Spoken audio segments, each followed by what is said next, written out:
Well, and the other thing is like, I don't want to fucking be Trotsky, man. I don't want to be on the outside just criticizing constantly, starting my own fucking 4th International, 70th International, because I keep getting ousted by all these groups or because I keep finding fault with them.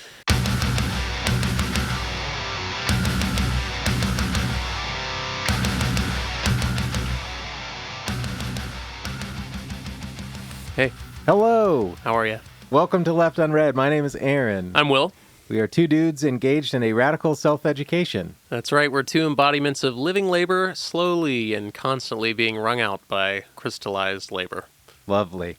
And this episode, we have read On Contradiction by Mao Zedong. Yes. In preparation for this, we've introduced Mao before, but I have a book on my shelf that is a collection, a complete collection of Mao's poetry, and I skimmed through it today to find something that might be pertinent. And so I pulled this one. This is Reflecting on History from the spring of 1964. So it's actually on the precipice, right on the cusp of the Cultural Revolution. Yeah. Okay. So, thus, men and apes went their own way. A few polished stones bear silent witness to this period of infancy in the history of man.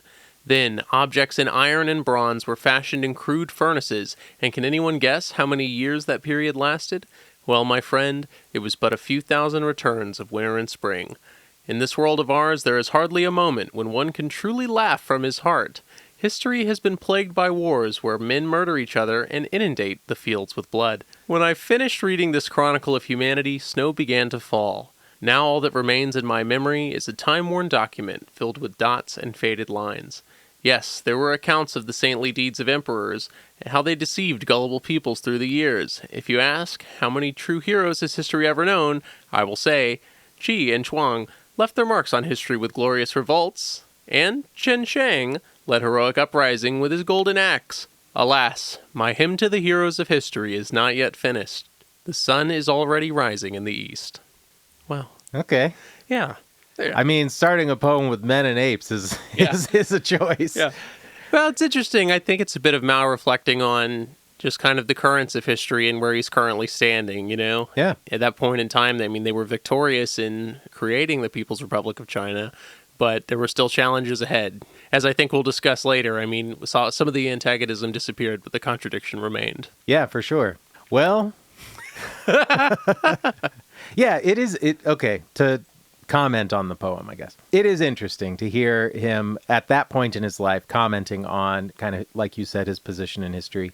Because a lot of what he says in this essay in particular, it got me thinking a lot about that. Put me in the same sort of headspace around even after the revolution begins to unfold, what continues to happen with these contradictions as they become reformed, as they reshape, as the power dynamic between the principal contradiction of the proletariat and the bourgeoisie starts to shift, and one becomes the primary aspect versus the other. It is kind of interesting. It's definitely like a very zoomed out kind of view. Yeah.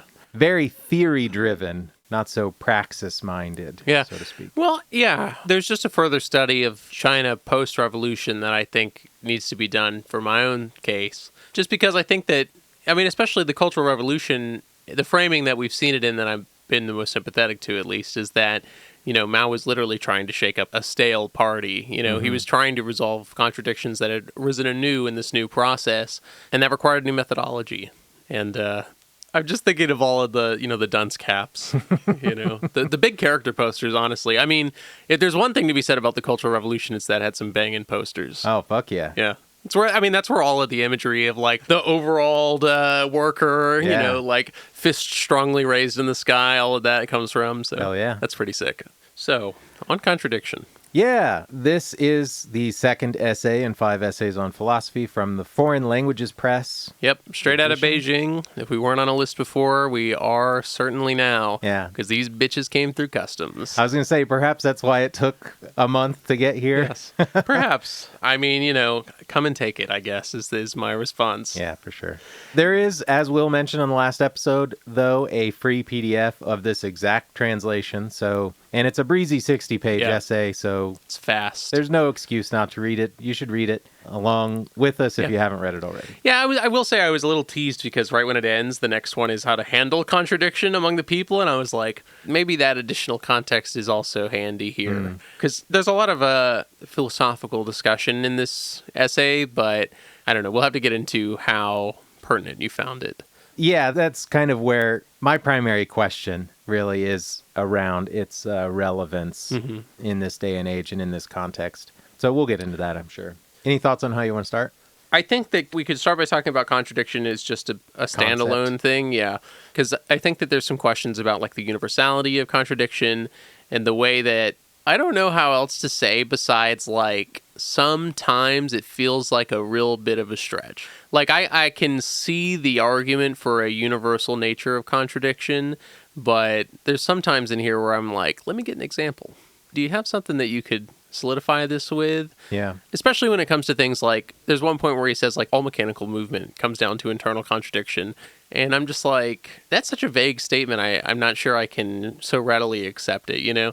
So I think that talking about contradiction as a whole is probably a good way to start. And then maybe go on from there. There's not that much else in here besides the fact that he talks about some things kind of going on currently in the party. And then a bit of Chinese history in there as well. Yeah, I really only have 3 topics, the first of which was contradiction and lazybones dogmatism. Right. So, yeah, let's start with contradiction then. Well, I mean, literally the very first sentence of the essay is effectively his first definition of contradiction. The law of contradiction in things, that is, the law of the unity of opposites. Pretty straightforward definition. Yeah. The unity of opposites is a contradiction. Yeah, literally 2 contradictory elements that are present at the same time. Yeah, the coexistence of antithesis almost. Yeah. At a zoomed out level, I don't think that that's a hard concept to understand, right? But I think that there's some times where maybe an example would be really handy. It's funny that you say that, because when he does give an example, it's a paragraph of many examples. Yes. He just doesn't always offer one. The thing is, I mean, it's just that if I'm willing to accept it as being universal, like that's the claim here, then it really has to be something universal, you know?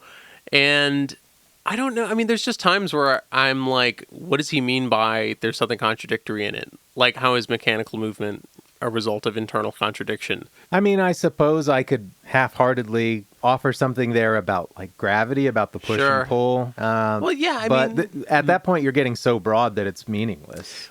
Maybe. Right. I think, yeah, but that's been my issue with this reading, is that, like, I'm willing to work within this framework, this idea of a dialectical thinking, but I don't know how well, you know, I'm trying to establish whether it's simply a means of looking at something, like a lens in which to analyze society, and how much it is something that is, like, truly innate, like he's saying internal contradictions are, you know, and I don't think it's necessary to accept the universality of contradiction to understand Mao's argument here, but Mao certainly wants you to accept the universality of contradiction. And like you said, right, you can expand it out and get to something that's totally vague. I mean, the thing that spoke to me the most about this universal nature of it was when he says that all things are just matter in motion. That's true, right? Even thoughts come from your brain cells. That's a material base at the end of the day. Okay, like I get that, right? But when you say that all matter has within it an internal contradiction because it is made of things put together that are also breaking down at the same time, like living things that are also dying, that's where it starts to be a little too vague, you know? How did you wrangle with that idea? Well, I did have kind of a similar experience to you, where as I was getting into this, especially early in the essay, I was like, this is almost like a philosophical shift, where we've moved out of theory into talking about philosophy, which, I mean, I guess you could make an argument that they're one and the same, but accepting that made it a lot easier for me to just keep going with the essay. Sure. Getting less bogged down and like trying to get specific details out of what he was saying and accepting them more on a broader scale just to move forward worked for me. But like, I guess a quote that's standing out to me thinking about this is on 37. Okay. I would imagine you probably picked up on this quote as well. But he asks a question: does materialist dialectics exclude external causes? Not at all. It holds that external causes are the condition of change and internal causes are the basis of change, and that external causes become operative through internal causes. And then he does give an example in this regard. Yes, which I will say that I've seen this example like 20 times now, even before Really? we read this. Yeah. And even then I was like, Everyone's probably getting it from him. yeah, I mean, certainly, Yeah. because where else would you say, let's compare an egg and a stone? Yeah. I mean, because that's where it seems a little ridiculous, like it's easy to understand, but when you're trying to put it into words, it starts to seem a little silly. Yeah. There is a qualitative difference between an egg and a stone. And if you're talking about external conditions that then trigger something because of the internal conditions, heat applied to both of those things causes the egg to hatch and the stone to not hatch, right? Okay. Yeah. I mean, I get that. But yeah, I don't even know what my complaint is here. It just feels really silly. The long and short of it is the real question should be like, who gives a shit? Like, Yeah. I don't understand how important answering a question like that is in the context that we're trying to read this essay. I will say that I think you don't have to extend his argument to those lengths to see how it can be valuable in the context we are trying to read this essay in. Yeah, I would totally agree with that. Okay. Yeah, I mean, because even, if you're feeling like I feel, reader, just keep going through it, because I do agree. And even on the second read, and when I was going through for my notes, there was a lot more that I was like, yeah, this makes total sense. Like, I wasn't so bogged down in the details that it stopped me from understanding what Mao's trying to say in this, especially when it comes to, I mean, basically he's saying that you have to analyze both sides of the situation, like, which in its own right is very dialectical because you can't take things in isolation. You have to understand their interconnectivity, their interdependence, their motion, And so I'm not quite at the level of dialectical materialist thinking where, like Trotsky says, where it's like cocaine every day. Yeah. I'm not there yet. Not there yet, but I can see the picture. Yeah. I don't want to get bogged down with being so pedantic, but the idea of something being both universal and relative and how those two states can coexist is interesting to me, and I think relevant to the political discourse that we're reading this essay through the lens of. But I mean, I just don't give a shit about like its application to a stone or an egg, like that sort of thing. So it doesn't have to be universal to me. It can be ubiquitous, meaning it is found in many places, and the main arguments still hold water. Yeah, fair enough. Fair enough. I didn't mean to drag this into a... No. I didn't mean to make it sound like I was annoyed with you or anything like that. But yeah, I will say when I got into this, it took maybe... I mean, again, it's like 60 pages. It took probably 15 pages for me to just finally be like, okay, let's just go with it. Let's keep going. Yeah, Mal, I gotcha. Yeah. It is universal. Why not? Now, what are you trying to say? Exactly. Yeah, an egg and a stone, who gives a shit? But when we're talking about the bourgeois and the proletariat, then it kind of does matter. For sure. He kind of goes up the ladder, the hierarchy of contradiction when he's listing them. I mean, that's my big question, or one of my big questions at least, is... what's the primary contradiction, And I've seen some debate online about what that is, mostly like straw polls and shit. It's just like a general survey of Twitter communists. What do you think the primary contradiction is?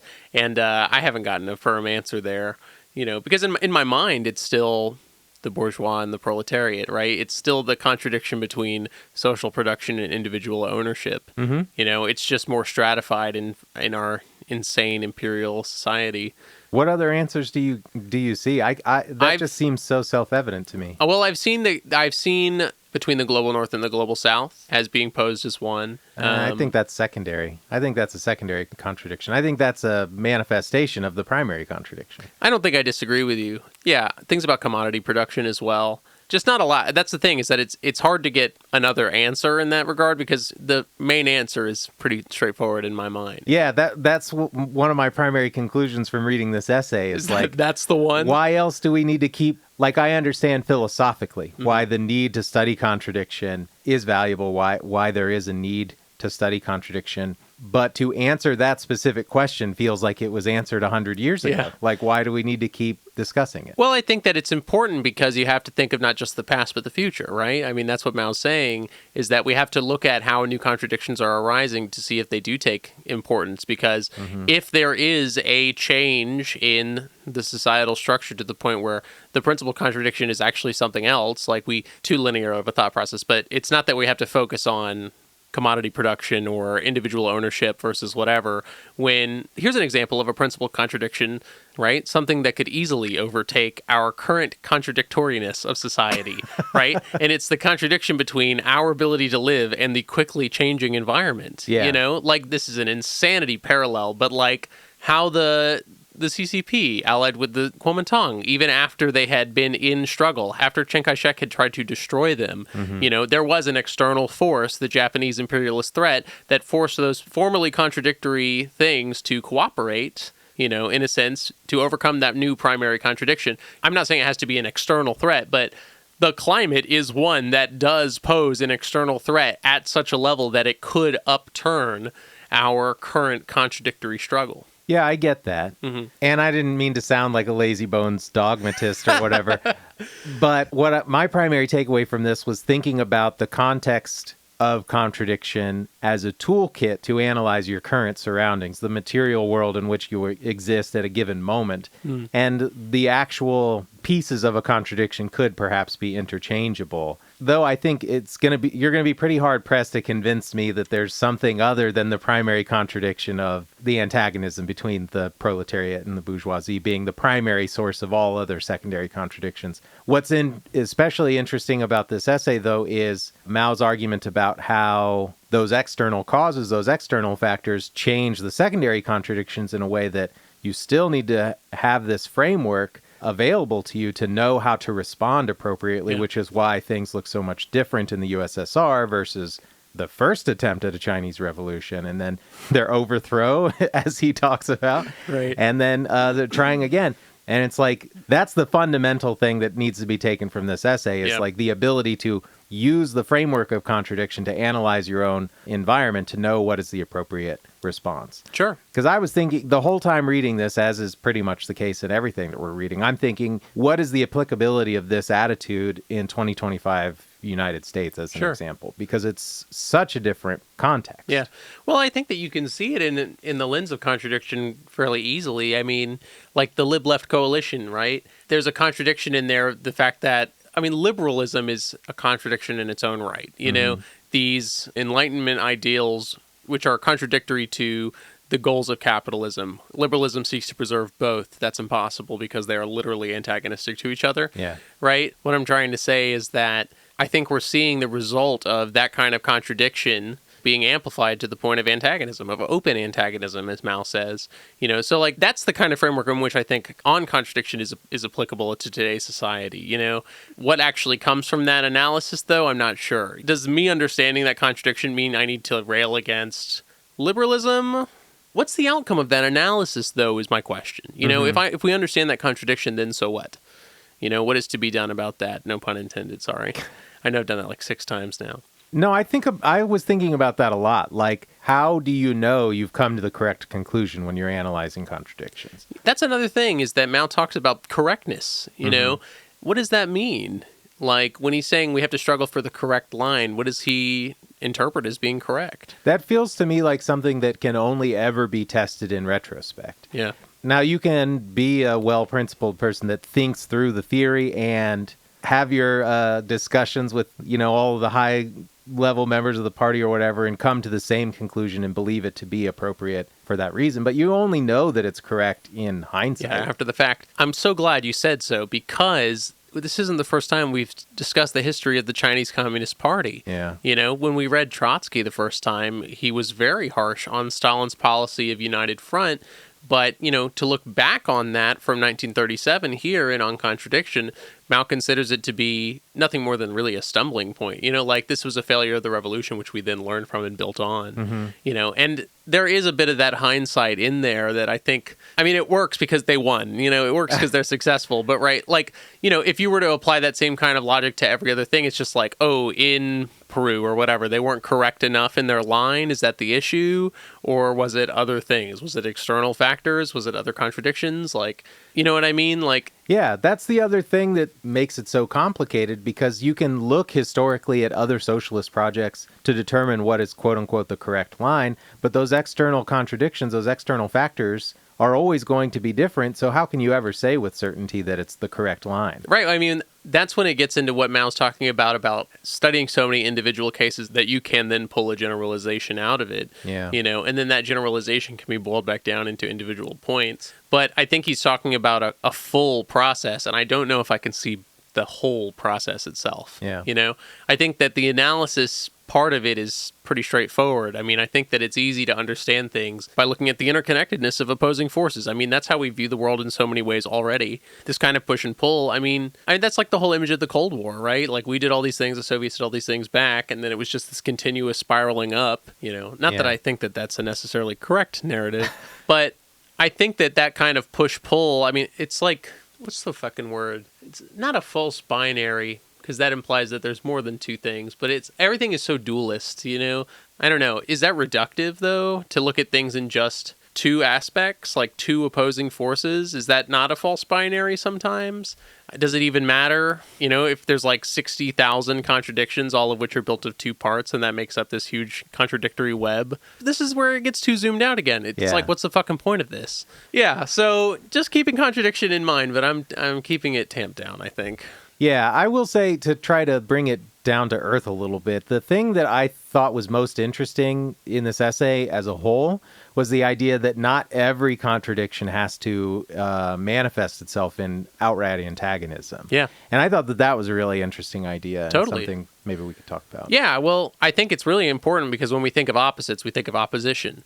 It's not necessarily the case. Although, I will say that Mao's primary example of the peasantry in the Soviet Union is maybe not the best example. But again, I'm operating with hindsight there. But I mean, you can see the way that it imposes itself upon Mao, because he says that collectivization and mechanization is the solution to the peasant-worker contradiction. And I don't know if I necessarily agree because of the results of collectivization, not only in the Soviet Union, but also in China. I mean, I'm not willing to say the jury's still out on the Great Leap Forward, because I think that it was a clusterfuck. And I haven't read anything to back that up. So, who knows? Leave your recommendations, leftunreadfeedback@gmail.com. If you're a Great Leap Forward head and you're like, that pig iron was perfect, leftunreadfeedback@gmail.com. Yeah. Are you comfortable explaining why you think collectivization was a failure in the USSR? It's really hard to say, because it's hard to get a clear picture. And it's also hard to get an on-the-ground perspective. But I don't know. It was just so brutal. It was so brutal. I mean, there were famines that were a result of it. Like, that's such a fascinating period between 1927 and 1937, essentially, in the Soviet Union, because you could see this structure, like, totally morph. It fully changes, basically. But collectivization just seemed really brutal, is the best way I can put it. There were tons of quotas that could never be filled. They were still recovering from war, or they were in war. There were tons of famines. And then there's the whole struggle between, like, the kulaks and everything. Like, they tried to... It's so strange, because I'm thinking about when Mao says that they split the Revolutionary Front. It's like, that's how Stalin acted to split the force of the peasants. He literally divided them and said, you're not all peasants. Some of you are kulaks. And maybe that framing is unfair to Stalin, but it was really brutal. And do I think collective farming ever got up to capacity? No, obviously not. I read a great book. It's not great. Sorry.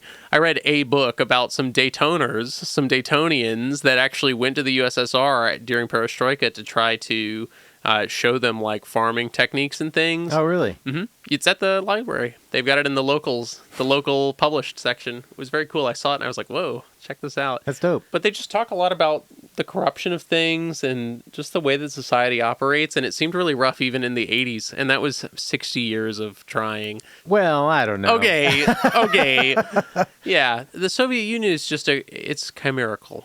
It's tough for me to understand without much more reading. Yeah, that's fair. I don't know. I was mostly just asking because I was thinking a little bit about, I did a little bit of reading a little bit more about the Holodomor. Mm-hmm. Farmers actively burning their crops and shit and, like, self-sabotage. And that's not a manifestation of a failure of collectivization, really. Well... But it is certainly a contributing factor to the famine in Ukraine. How I feel is this, though, is that it's a push and a pull. I mean, like, the Soviets had to work with the people and the resources that they had, and if their policy was so strong to push people to burn their own crops, there's a bit of an imbalance there, but I don't know. The thing is that they needed structures that would allow, that would still allow people to, my brain.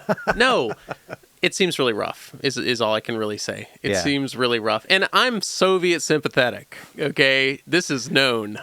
I am quite sympathetic to the conditions of the Soviet post-revolution, but I don't know if I'm willing to say that that kind of collectivization and industrial structure was necessary. I mean, I think it turned out to be immensely valuable in the long run in terms of what the Soviets were prepared to withstand. Mm-hmm. But in a perfect world, do I wish it had gone differently? Sure. Yeah. Yeah. Well, and even you were talking about the Kuomintang, and the quote where he mentioned something like that on page 62, where he's talking about that alliance. He says, the above circumstances have resulted now in alliance between the two parties and now struggle between them. And now in struggle between them, and even during the periods of alliance, there has been a complicated state of simultaneous alliance and struggle. Yeah.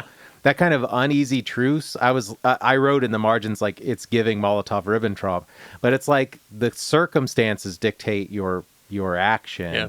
And it's not always going to be the quote-unquote correct line, the theoretical line that you should hold, but it is the best, perhaps uneasy truce you can hold in that moment. I mean, yeah, and it's what was required. Yeah. I mean, two things about that. One, as soon as the Japanese surrendered, they went back to fighting, you know, immediately. Yeah. Yeah, because it was no longer the primary contradiction, Yep. you know? Yeah, so that's one thing. The people stood up. But secondly, even the formation of it was really shaky. Even the second Chinese United Front, the formation of it was tremendously shaky. In fact, they mentioned the Xi'an incident on page 59. That is a tremendously funny event in history. I have read about it like 2 or 3 times now, but I actually brought one of the quotes from Red Star Over China about it because it's really fucking funny. Basically, the generals show up in Xi'an to talk to Chiang Kai-shek, who's at a resort. He's at like a pool resort, okay? Perfect. Yeah. And the local leaders were sympathetic to the communists already, and I don't think Chiang knew that. And he basically demanded that they follow his orders or he would have them degeneraled, deranked. You know, he would have them dispossessed of their command. Yeah. And I think there's one point where he even yells like, I'm the leader of China. I think I know what policy is right. You know, I'm the generalissimo. And so what happens is that the local leaders say, fuck this, and they call to have him arrested. Yeah. And like hundreds of troops, I think, I've seen varying accounts, but on Wikipedia, at least, it does say hundreds, go to the resort to capture him, to arrest him. And they show up, and the guards are like, what's the passcode? And they're like, and so they start shooting at each other. Oh, Chiang Kai-shek hears this, and he's like, they have come to kill me, you know? And so in just like a bathrobe, he fucking jumps out the window. He hurts his back landing, okay? And then runs off into the mountains in the middle of, you know, it's snowing. Oh my God. He has no shoes on. He didn't put in his dentures even. So he's just like this wretched old man just like hobbling off into the woods. They fucking trek up after him to find him. And they're like, he says, if you're truly my comrade, you'll shoot me now, you know? And they're like, we're not here to kill you. We are here to tell you that we need to get together to fight the Japanese, please. And he's like, you know, I'll consider this. Finally, he's like, fine, I'll do it. And then they have to carry him back down the mountain on the back of one of the soldiers. Imagine being like, if you're my real comrade, you'll shoot me now. And they're like, no, we want to team up. And you're like, well, I got to think about it. What the fuck? Really cool stuff. Yeah. What a wild story. It's great. It's long, but it's such an interesting perspective to read Red Star Over China. Yeah, it's been on my list for a long time. Yeah. In the Maoism book that I'm currently reading, they talk a lot about the conditions that it was published under and how maybe it was a little more managed. Like Edgar Snow's, Mr. Snow's tour of the mountainous base. But I think it was a really good read. Yeah, lots of fun. You know, there's even a fucking epic battle scene where they have to, like, cross a river. They have to, like, cross a bridge that's, like, these giant chain links. And, like, in the story, one of the soldiers, like, climbs along the links of the chain and then, like, throws a grenade up to blow up the fucking... It's great. Yeah. It's worth reading. Yeah, for sure. I will... That is another thing that this essay really brought to light for me is my absolute ignorance over Chinese history, specifically the history of any socialist revolution in China. Yeah. And so reading for that is moving up the list for sure. There's so much, man. There's too much. It's too much history. Yeah, there's always too much to read. Yeah. And while at the same time I'm wrestling with this feeling, especially lately, how much reading do you really need to do? Yeah. You know? Seems like the next step is the thing to start doing, and then here I am, you know? Well, the thing that... They're not exclusive, I was just about to... say That's what I was going to say, is that the reading doesn't stop when the practice starts. Yeah. You know, but I barely have time for the reading as it is. Yeah. You know? No, that's been on my mind a lot. I mean, I know we're getting a little bit away from the book here, but I've been thinking about organizations recently because the DSA convention happened, and I don't know. It has me feling a little softer towards the DSA than I think I did before, simply because I'm more understanding of its function as a Big Ten organization, and there's a lot of people I have interacted with online that are like, you know, really determined, really disciplined, really passionate communists that are in the DSA because it's, you know, the most powerful one. Like, it's the one that has the most... cachet? Yeah, potential, you know? Like, there are things that can be done by the DSA, and I think that they do have a strong internal debate that they then vote on, and I don't know, the DSA is an interesting one. Yeah, to that end, I've been wrestling a lot with purity, you know? Not to get too deep in the weeds or in the details or whatever, but I've been trying to convince myself to become more active in some local organizations. Yeah. And have like been dipping my toe in some stuff. But then I find myself getting into this kind of purity politics thing where it's like, I can't 100% sanction this action exactly as it's happening. And so I just don't do it. Sure. And it's like, that's not productive, that attitude. But then again, there are certain kind of pillars of my ideology that I'm like, if I bring this pillar down, then like, what's the fucking point of any of it? And so I'm struggling a lot with finding the balance there. I think that's really tough, and I don't know. I mean, I can't say anything definitively because I'm as inactive as ever, but I think that doing something is probably better than doing nothing. And that's not to say that you or I need to start doing something, although, I mean, sure, we should. But there's like levels to it, you know? Like, at the broadest level, do I think an organization is advocating for socialist change? That's the first step, right? And then the question is how. And then the question below that is more drilled down, you know, on a more tactical level even. And I just think it's like, if I can agree with the biggest picture, then I think I can make more contradictory alliances on the way down. You know what I mean? There are red lines, of course, but any organization that I'm going to support is probably not going to have that kind of thing in contention anyway. You know, like, I'm thinking about like supporting an organization that would then say, vote for Kamala, you know, like that kind of thing. I'm not even talking about at that scale. Yeah. I'm talking about like, okay, let's get over the idea. A criticism we've lobbed in the past at organization is that a lot of the action is ameliorative. We don't see a lot of value in just perpetuating that sort of ameliorative action, right? Sure. I'm thinking of one specific example. I don't want to like call anybody out or make it seem like I'm talking shit or anything, though.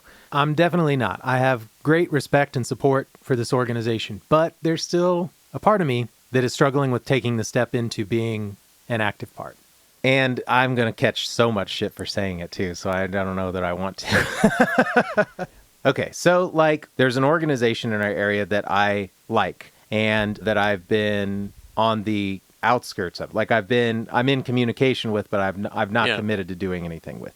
And they often do these distributions where they're serving mostly houseless folks in the area. And during these distributions, they're giving them all sorts of useful stuff. And I'm 100% down with that. They also usually offer food at these functions. And they make like batch stuff that they can, you know, make a bunch of. Yeah. And I have a pretty hard line that I'm not going to participate in non-vegan food drives because I would argue that animal liberation is an important part of all human liberation, and I can't get behind it. But then it's like, that's a dumb reason not to participate in action with this organization, zoomed out and especially, say, 100 years in the future to look back and be like, well, they serve chicken salad, so... Yeah. But at the same time, like, that's a fundamental pillar of my ideology. And to like let go of that as the the inciting incident of joining an organization just feels like crazy to me. And so I'm like in this struggle with that. No, that is a tough one. I don't know. I think that, damn, man, I can't really say anything because I haven't done shit. I did work with a local org and then I fucking flunked out because of nothing, you know, because I was like, I don't feel like dealing with this. Well, the other thing is like, I don't want to fucking be Trotsky, man. I don't want to be on the outside just criticizing constantly, starting my own fucking 4th International, 70th International, because I keep getting ousted by all these groups or because I keep finding fault with them. It's like, that's a stupid thing to do. Yeah. Dude, I mean, I don't know how to phrase this in a way that is meaningful in any way, but like, you just got to do it, you know? Is it a fatal flaw? Is it a fatal error? I hate to say what's more important to you right now, but like, is it feeding people or is it being vegan? I mean, maybe that's an unfair question because I know your answer is being vegan. Well, here's the thing though, is that like, I'm going to speak for people. So maybe they would argue differently, but like, if someone was like, bro, I've got all this Sabra hummus, let's use it. Yeah. And they're like, we don't support Israel. Sabra is an Israeli company. I'll be like, okay, that's fucking contradictory then. Yeah. Like the idea that you could let something like that be a hindrance, but not let a larger movement for the liberation of sentient creatures on the planet not be a hindrance, that seems like not equal to me. I didn't mean to turn this into a vegan thing. No, I think it's worth wrangling with because I don't know how you get past that hurdle. I really don't. Yeah. A similar thing, though, a place where there is a line that I was like, I wouldn't cross that in my personal life, but in this in the context of this, I'm okay with it, right? Was a drive to get school supplies for some kids in the community. Mm-hmm. And it was like they were collecting money, donations to get all the supplies that they needed. And all of the supplies were bought at Walmart. Yeah. It's like, I haven't shopped at Walmart in 25 years. I don't intend to anytime soon. But also that's a line I'll step over all day to get people what they need. Like, yeah, I think, I don't know, maybe the answer is that the line is drawn somewhere, you know? I'll just use that old canard again. I don't know. It is really tricky. I'm wrestling a lot with that kind of purity testing. No, I get that, man. That is tough. Damn. Perhaps it really needs to come back to identifying the principal contradiction and what is the principal aspect of that contradiction. If I can accept that it is an action is in response to the principal contradiction, then, like you said, like does it align with the socialist movement in general? Right. You know? Yeah. It's a tough conversation because to that same point, right? Like, to what extent is this socialist construction?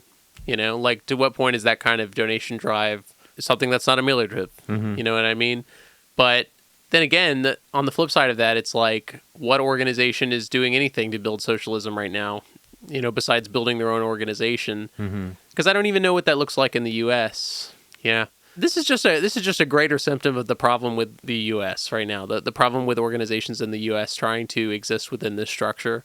Well, and organizations being so forcibly disorganized and being attacked on multiple fronts. Like, are we going to organize resistance when we know that ICE is in the area? Mm-hmm. Are we going to organize collection to do distributions to serve the houseless? Because now LA, DC, they're getting fucking troops deployed and they're effectively just criminalizing houselessness. So are we mobilizing in response to that? Right. Are we mobilizing generally toward class consciousness and creating an educated proletariat? You know, it's like there are so many fronts and there's so little organization. How are you supposed to handle it? Can you fight every fight? Yeah. You know, that's the thing. Can you fight every fight? This is going to be a weird episode. I know. I was just thinking, like, I'm fucking this up bad, man. I'm trying to bring it back to the book because I think that these are the kind of contradictions we're talking about. Yeah, exactly as you said. It's about locating the principal contradiction and understanding the root. But the question then is like, it's like a question of precedent. No, it's a question of priority. Thank you. Yeah. Because, that's exactly it, you know? Yeah, I can recognize this is the principal contradiction, but can my actions affect that contradiction? Is it more of a possibility for me to resolve secondary contradictions in the pursuit of resolving the primary contradiction? But even now, just saying that seems so silly, like, oh, I'll just resolve the contradiction, you know? Well, but that begs a larger question about if we spend so much time, energy, resources on responding to secondary contradictions, when will we ever get to responding to the primary one? But at the same time, and you know, to be a contrarian to the point that I just made, if we focus solely on the primary contradiction, like literally people's lives are at stake in the meantime because of the manifestation of those secondary contradictions. Right. And so you spend decades mobilizing around trying to respond to the primary contradiction while people are being imprisoned, murdered. I could say that it comes down to analysis at that point, right? If your pursuit of resolution for the primary contradiction is to the point where it is deteriorating your material base in the form of people dying due to the secondary contradictions, then perhaps they're not so secondary after all, right? Yeah, I get that. You know, like at that point, it's just that you are looking at the wrong contradiction as the primary one. Your energy's directed in the wrong place because as a result, the actual basis of the contradiction has gotten to the point where this fucking sucks, man. I hate this. I just hate this like jargon. I wish there was a way that was simpler to talk about this without making it more vague, you know, because in my heart and mind, it's clear what I'm trying to say, but when I say it out of my mouth, I feel like I'm fucking talking in haiku. Like, you know, I feel ridiculous. Yeah. I don't know. What else you got in this thing, man? Let's try to pivot. Let's pivot. Yeah. I mean, let's pull a couple of things from the text. Back to the point about not all contradictions manifest in antagonism. I've got a couple of quotes for that I thought were interesting. Definitely. Hit me. Yeah, so here's that example that I was talking about. When he gives you an example, he gives you a paragraph of examples.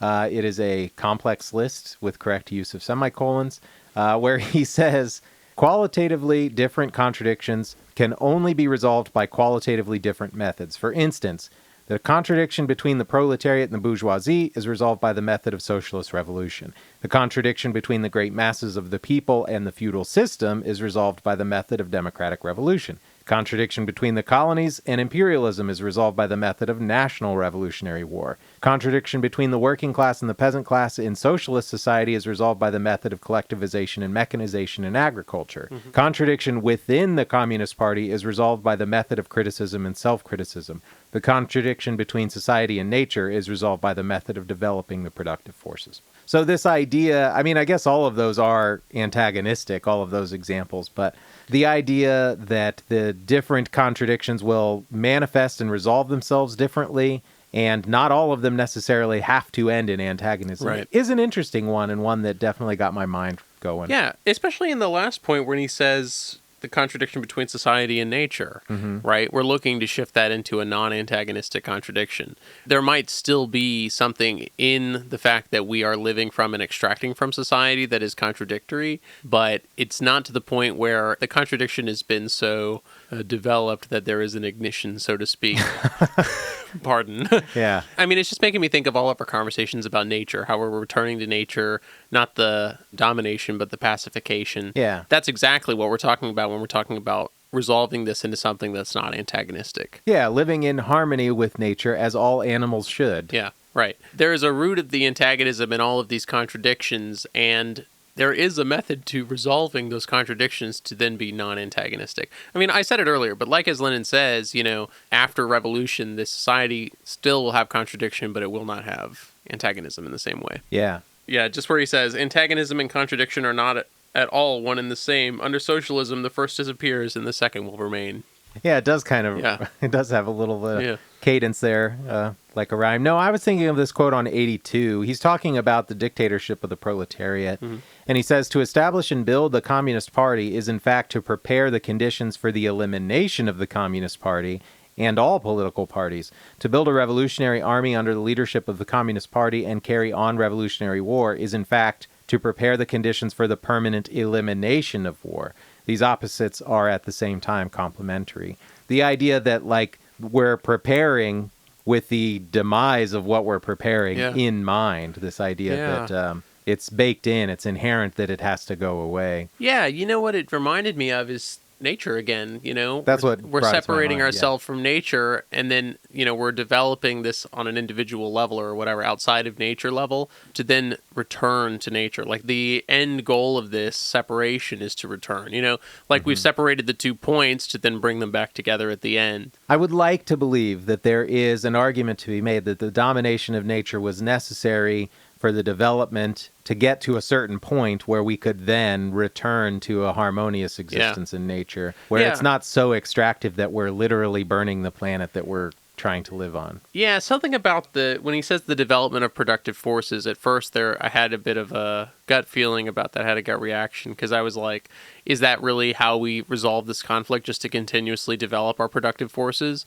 But now I'm thinking about it in that way that we were just saying, where it's like we're building up these forces to the point where we can coexist with nature without having to live extractively off of it, without having to live dominatively over it. Mm-hmm. So yeah, I see that. I see that a little better now.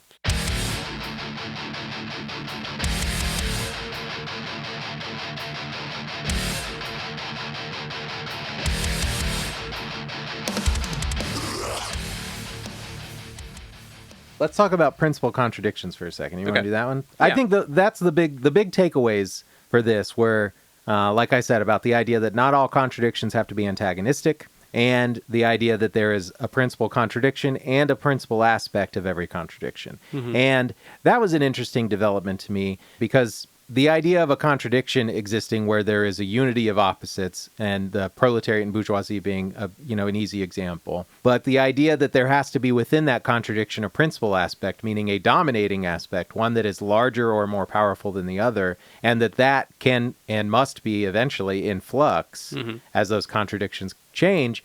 Obviously, in the proletariat bourgeoisie example, the bourgeoisie hold more power, but after socialist revolution takes place and the dictatorship of the proletariat begins, then the principal aspect is going to shift as well. And I hadn't really thought about like moving down the inverted pyramid, so to speak. I was thinking of the large contradiction, but I wasn't thinking of that as the base for the next step, which is taking that same attitude toward the contradiction itself to analyze its principal aspect. Well, there's something interesting about the inversion there, because it's easy to think about in the example of the bourgeoisie and the proletariat, right? But I'm thinking about, on 75 and 76, when he says that, it must also be admitted that in certain conditions, the theory, the superstructure, the ideas manifest themselves in the principal and decisive role. Like, it's interesting to think of that inversion, right? Like, if we're talking about the difference between the base and the superstructure, the base has the primary factor, but to think about that resolution coming from an inversion of it necessarily is maybe a bit stranger. You know what I mean? Like, what does that mean to put the superstructure in the primary position, to put the theory in the primary position over practice? Does that inversion in the same way resolve the contradiction in the way we're talking about the inversion of the proletariat and the bourgeoisie? Because I don't necessarily think that just having the two poles interchange necessarily points towards resolution. Is that what Mao is trying to say? That's not necessarily what I took from it. Yeah, but, not at first glance either, but I just had that thought now when you were talking about the way that we're flipping the structure of the proletariat and the bourgeoisie as a potential for resolution. Is that same thing factored in other paired opposites? It's a good question. Yeah. He does say that the resolution of that particular antagonism with the dictatorship of the proletariat will cause to be born other contradiction. Yeah. So, I don't know. Yeah. I'm probably too shaky on the base superstructure stuff to really be talking about that. Yeah, I don't know either. It was just a thought that I had just now. Yeah, that's interesting. I think that just as a whole, like, there's some things that Mao is pointing to in this essay that, like, there are key takeaways of this essay separate from the kind of contradictory mumbo-jumbo, Pardon me to all the Mao heads out there. But the idea of being against dogmatism, I think, is really important. The idea of having sound analysis, of both sides of the equation is really important.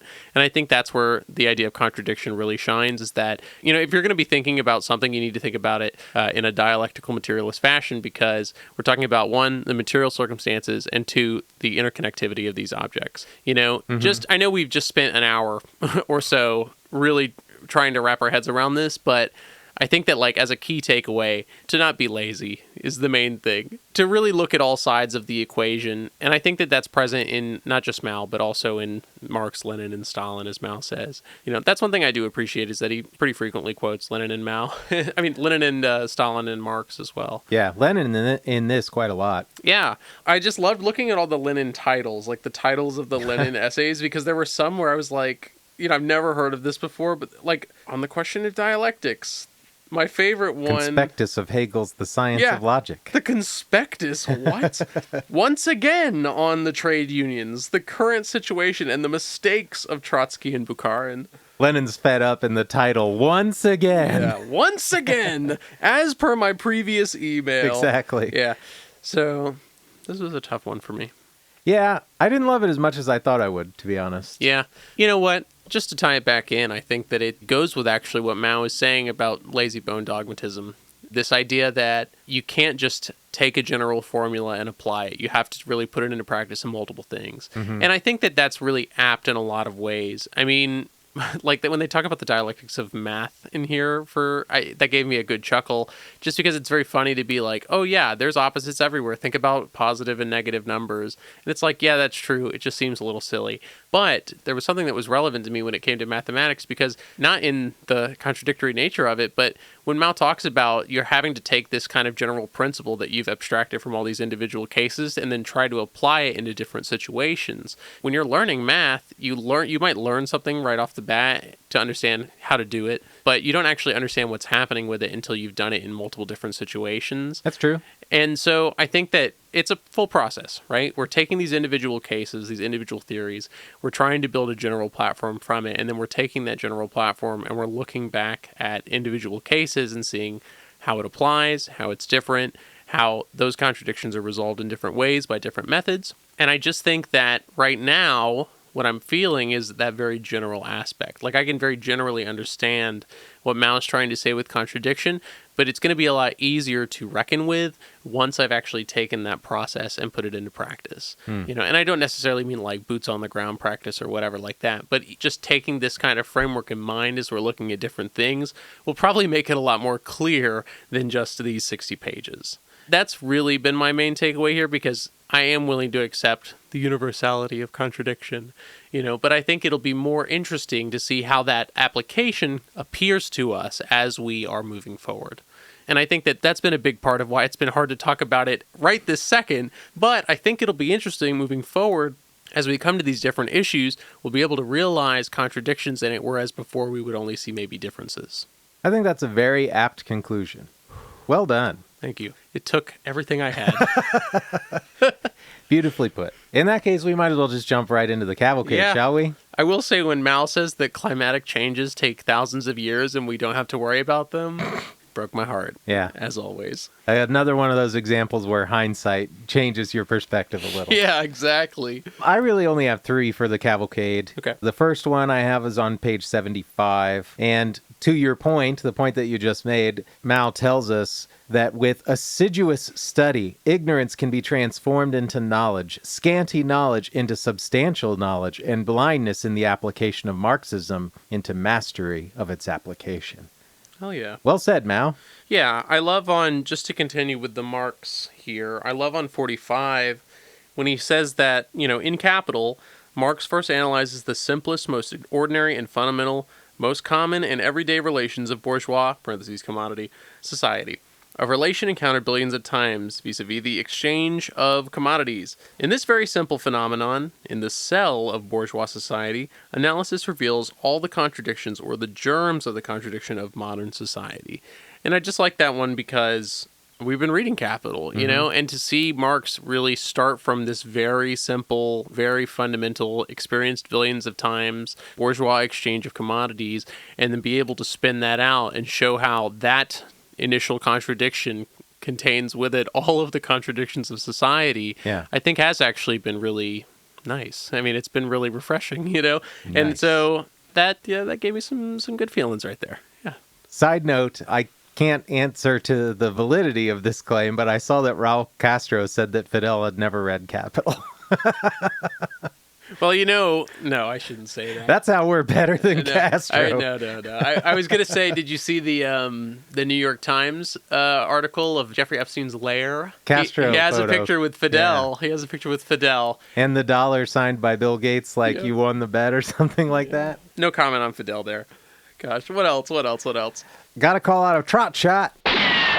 On page 91, the history of the Communist Party of the Soviet Union shows us that contradictions between the correct thinking of Lenin and Stalin and the fallacious thinking of Trotsky, Bukharin, and others did not at first manifest themselves in an antagonistic form, but that later they did develop into antagonism. Right. I mean, you know, that's exactly it, though, right? Like, just in the same way, right? There are non-antagonistic contradictions that then can become antagonistic, you know? Just as the CCP and the KMT were once allied against imperialism, that changed back and forth. You just have to analyze the current situation. And what it makes me think of is, like I said earlier, is the lib-left coalition. Does this contradiction between libs and leftists need to become antagonistic in order for a resolution to happen? I mean, I think that that's a serious question that can be extrapolated from this kind of reasoning. Yeah, I've been thinking a lot about, I see comments in different contexts or whatever where people are like, I don't think that's a useful framing for this conversation. You're really just alienating people that could be your allies. And mostly I think that that's a dog shit position. I do think in the broader context of the lib-left coalition, as you're calling it, like, I think the time to have the real antagonistic argument was a long time ago, man. Well, yeah, it was either way far away in the past or pretty far in the future. I don't know that having it at this moment when we should be in coalition with one another is the right call. Editor Aaron here, just want to punch in for clarity because I sound like a fucking lib and I don't like it. What I'm wrestling with is the nuance of finding the right way to bridge the gap between being a left-leaning lib and being a leftist and trying to figure out what is the way to build coalition. Will is right, as you'll see, and does sway me on his position, but I don't know, I just didn't want to sound like a fucking dummy, and I do. So, sorry. Anyway, back to the show. Well, I agree with you. That's the thing, and that there is a problem there. And it's that what we need is a shift in the principal aspect of it, right? Right now, the libs are leading the contradiction. They're the primary aspect of the contradiction. Yeah. And we need the leftists to be leading, right? Because this is a secondary contradiction to the primary contradiction in society. Yep. And if we're allowing the principal aspect of this contradiction to be led by forces that don't understand or don't have a proper analysis of that primary contradiction, then how can we seek to resolve it? So maybe I am more in favor of antagonism in that case than you are, right? Like I think that there needs to be struggle because in the current formation, what we have is leadership of this coalition that is unaware of the principal contradiction, right? The primary contradiction. Well, the question then is there a resolution of a contradiction that isn't antagonistic? Can you find resolution or a shifting of the principal aspect without antagonism being the driving force behind that? I don't know. In this case, it seems like the answer is no. Sorry. In general, I'm not sure. But right now, in this case, it seems that the answer is no, because I think the driving force of liberals is capitalism. I think that there is I can't keep saying contradiction, man. I'm going to lose my fucking mind. There's a contradiction between the needs and wants of one group and the other. I agree with that, but I would also maybe argue that every leftist was once a liberal. Or a good Speak bit. for yourself. I was a Republican. Liberal, you know what I mean. Yeah, I know what you mean. I'm just fucking with you. And so, like, what was the inciting incident that pushed, you, leftist, former liberal, what was the radicalizing incident or the radicalizing thing that pushed you over the edge? And did that require antagonism? Is there a way to kind of broaden whatever happened to you on that individual level? Like, how do we make all the Bernie bros fucking Lenin stands? You know what I mean? Like, it's already happened, man. Now, mostly, I think that's true. Well, yes, and it's because it was antagonistic, right? Because there was an antagonistic solution to the contradiction of the lib-left alliance previously, and it was in favor of the libs. The example being... when they pushed out Bernie, man. I mean, that's the DNC. That's not the only one, but in every way where we allow liberals to lead this coalition in favor of capitalism, in favor of ultimate, the antagonism that happened there was the rise of right-wing populism, was the rise of fucking neo-fascism. The people that were driven to the left did so as a response to the antagonistic resolution of that contradiction in favor of the opposite side. I'm not sure that I agree with that analysis. I think... I can't speak for everybody, so maybe I'm wrong. But I can't either. I was a big Bernie supporter in 2016, and then seeing the DNC play their games and puppet master him out of the nomination was like a big deal in my mind. I call it a radicalizing thing or whatever. I think the unfortunate reality of what happened after Hillary lost in 2016, and we saw it manifest again in Trump's second term with Kamala's nomination and candidacy, whatever, was there's a distinct difference where in 2016, there were still a lot of people that maybe were Bernie supporters, saw Bernie get pushed out, and then, however reluctantly, supported Clinton as the quote-unquote lesser of two evils in that situation. But then when we saw in the most recent election an unwillingness to do that, to back Kamala instead, I think the reality is that there are a lot of people that are now in this purgatorial space, this liminal space, where they're disillusioned with liberalism, but they haven't been pushed to leftism. Yeah. That's not pushing them further right, I think, or anything like that, or seeing them being subsumed by Trump's populism, so to speak, his right-leaning populism. I think, if anything, they're responding in resistance to Trump's policy, but not actually having any real basis for defending against it. Yeah. So they're just complaining into a void of nothingness without realizing they have, I guess this is an argument, that there isn't a meaningful antagonism that's pushing them further left, and maybe that means there does need to be some. I think what we're seeing is the tightening of the contradiction, right? The intensification of the contradiction.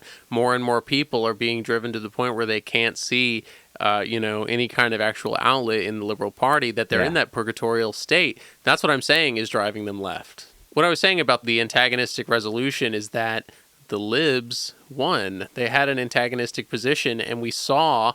No, this is too much. This is too much. I need like a fucking flowchart. That's the damn problem right now. I think I'm picking up what you're laying down. Yeah, what I'm saying is that... The power imbalance is favoring liberals, right. And I think that you're right. I mean, I think that we're seeing more and more people move away from believing in the Democratic Party because they're seeing again and again the failures of the Democratic Party to actually do something. That is part of the resolution of the contradiction between liberals and leftists, right? And, I think that there is a point where that might intensify to the point of antagonism. I don't see it as a future problem because I see it being... There needs to be a resolution, antagonistic or not, that inverts the aspects of that contradiction, right? Where the left needs to lead. Not the forces that are supporting capitalism primarily, but the forces that are supporting people primarily. You've convinced me. I think my argument at the start of this 15 minutes ago was that it should be a non-antagonistic coalition until the point that we have garnered enough ground under our feet to make it an antagonistic coalition. Yes. But I think now what I'm hearing from your argument, or at least what I'm taking from it, is that an antagonism needs to happen within this coalition to shift the power imbalance of that coalition. Not that the coalition needs to dissolve, so to speak, but that the principal aspect of that contradiction needs to be flipped. Right. So it can actually be used meaningful in coalition, as opposed to it being stuck in this liminal purgatorial space of nothingness. Yeah, it's exactly as every communist we've read on coalition so far has said. You can make alliances with people that are unlike you as long as you are leading. Yeah. Your principles are the ones that are in charge. There is a non-antagonistic contradiction possible between liberals and leftists, but it requires that leftists are the ones that are in the principal position, because liberals support capitalism. That's their primary thing, Everything else is secondary to that. So doggedly that they'll support fascism. Literally, yes. Yeah. Literally, yes. I don't know. I feel more firm than I did 10 minutes ago, I'll tell you that much. Yeah, I'm with you. This is the most interesting part of the conversation so far. Yeah. So you too can read Malzahn Contradiction and work yourself up into a fucking frenzy like this, okay? It's only 60 pages. Yeah. It'll take you an afternoon. Yeah. I love on 83, this is a good one. The fact is that the unity or identity of opposites in objective things is not dead or rigid, but is living, conditional, mobile, temporary, and relative. No Oxford comma. In given conditions, every contradictory aspect transforms itself into its opposite. Appreciate the Oxford comma call out on Just that. saying. I always think of the two ballerinas, Hitler and Stalin. Mm-hmm. That's always a good one. I do like on 89 actually. And we've kind of talked about the intensification of the contradiction already, but he says here, such contradictory classes coexist for a long time in the same society, be it slave society, feudal society, or capitalist society, and they struggle with each other. But it is not until the contradiction between the two classes develops to a certain stage that it assumes the form of open antagonism and develops into revolution. Perhaps that's his response to my question earlier about, is antagonism the only way to resolve a contradiction? Maybe. Gotta be revolution at the end of the day. Yeah. Well, I would just close with his conclusion, effectively, from 94. I just thought this was a beautiful way to close out the essay. For all the nerds out there, if through study we achieve a real understanding of the essentials explained above, we shall be able to demolish dogmatist ideas that are contrary to the basic principles of Marxism, Leninism, and detrimental to our revolutionary cause, and our comrades with practical experience will be able to organize their experience into principles and avoid repeating empiricist errors. Oh, yeah. Kind of an uplifting note to close on there. Yeah. I really liked that. Yeah. Just to say, now that I'm thinking about it, I do know where Mao talks about correctness. He has a whole essay about it. Where do correct ideas come from? Yeah, and that's true. He says that they come from society. They come from the masses. I mean, the people. So, word. All right. That was On Contradiction by the great helmsman himself, Mao Zedong. Do you have any lingering questions? I think our discussion was our questions, really. Yeah, I think we kind of worked through my main questions, My real question now is, what do people think the primary contradiction is otherwise? I'm going to have to go back to those Twitter threads and just see what other people were saying. I mean, maybe we have a particularly Americanized view in that regard. What about you? Did you have any other questions? No, honestly, the question that I wrote for myself when I was reviewing the text again before the episode was, is there really more to conclude on what the principal contradiction is? I recognize the value in going through the process of coming to that conclusion on its own right as a means of practicing our own interpretation and implementation of the tools of scientific socialism, but feels like they answered that one for us 150 years ago. I don't know why we would need to keep going through it. Yeah. How can I avoid being a lazy bones dogmatist? That's a question on my mind, Yeah, perhaps me even saying it the way that I just said it makes me sound like a lazy bones dogmatist. No, it just really struck me the way that he's just that, not just looking at the past, but looking at the future too. Yeah. Not that I'm accusing you of lazy bones dogmatism. I think you should read this if you want to delve further into dialectical thinking. This is a book that people hold up in the canon, especially if you want to understand dialectical thought. Many people will recommend On Contradiction. And I think that it's worth diving into just to kind of open your mind up, especially, if you're like me, where you're saying, I don't know if I necessarily agree with this. Some of this seems like a little bit of philosophical mumbo jumbo.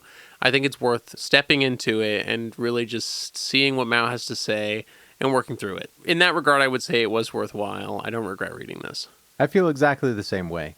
I think my answer would basically be the same. My statement would basically be the same. I was thinking of something in the context of dialectical materialism and selfishly thinking of my own grasp of it. So I think you should read this if you feel like you understand but aren't exactly comfortable with dialectical materialism. Because I do feel like this did help me reckon with that kind of unity of opposites and as a framework in a way that it was meaningful and, as you alluded to before, maybe doesn't feel super satisfactory in the moment reading this essay, but I am hopeful as we continue along our journey reading further work that I'll see its value as I continue to practice it. I was just thinking about that cocaine quote again, man. Maybe he was really onto something. Yeah. So that was On Contradiction. What are we reading next, Aaron? Oh, wait. I know what we're reading next. That's right. Because we're finishing Capital, ladies and gentlemen. We will be reading Karl Marx, Capital.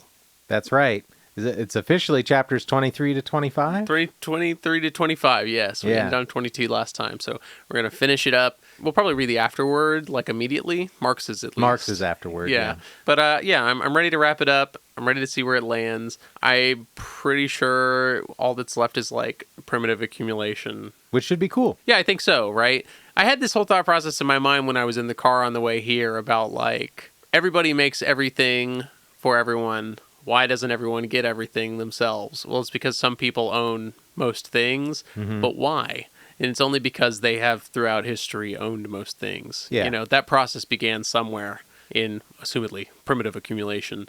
And so, to see the roots of that, I think will be really interesting. For sure. And also to finish fucking Capital. It's been 6 months. Quite an achievement. Yeah, we did it. Or we're doing it. I won't speak too soon. Hopefully you've read along with us, loyal listener, and can also hang your hat on the idea that you will have finished Capital Volume 1. Yeah, finally. It would be like Squidward holding that thing. Yes. Yeah, so if you have other book recommendations that you want to give us, if you have other thoughts on Mao or on Marx, Lenin, Engels, Stalin, etc., you can let us know. leftandredfeedback@gmail.com. We'd love to hear from you. Especially if you have any further recommendations for Mao. If you are a loyal listener of the show and kind of know the general vibe of what speaks to us most and have some Mao recommendations that you think fit that a little, I would love to hear that. So Definitely. please share. Yeah, there's always further reading for me to do, but I'm always interested to hear what else. I've been, not like really, but like I've been reaching out to a few content creators just to say, hey, do you have anything that really shifted your perspective? And I've been getting some good recommendations. Yeah, and in addition to that, any good recommendations for history of China that we should be reading? Yeah. You've already mentioned Red Star Over China. Yeah, not an unbiased book by any means. For sure. But definitely a good one. So yeah, if you have those recommendations, please let us know. Yeah, I would love to get them. But otherwise... don't get left unread. That's right. See ya. Bye.